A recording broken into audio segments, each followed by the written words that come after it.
Ce nom évoque à la fois sagesse et humanité. Philosophe visionnaire du 5e siècle avant J.C., il a posé les bases d'une réflexion universelle sur la vie, les relations humaines et la société.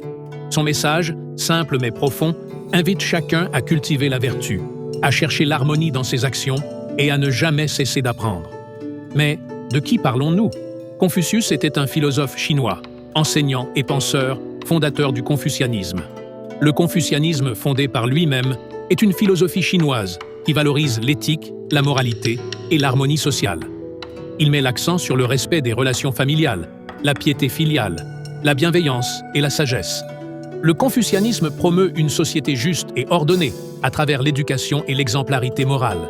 Or, à l'époque, la Chine était marquée par des conflits et des désordres sociaux. Et Confucius a proposé des idées innovantes sur la manière d'instaurer l'harmonie et la stabilité, notamment à travers l'éthique personnelle, le respect des hiérarchies et des relations humaines, ainsi que la moralité. Ces enseignements ont introduit des concepts nouveaux, comme la piété filiale et l'importance de la vertu dans le leadership, qui étaient considérés comme novateurs à ce moment-là. Ce qui est nouveau dans un contexte donné peut souvent devenir une norme ou une tradition avec le temps, et c'est ce qui est arrivé avec le confucianisme, qui a profondément influencé la culture et la société chinoise pendant plus de 2 millénaires. Confucius a insisté sur la valeur du travail acharné, de l'éducation et du respect des responsabilités.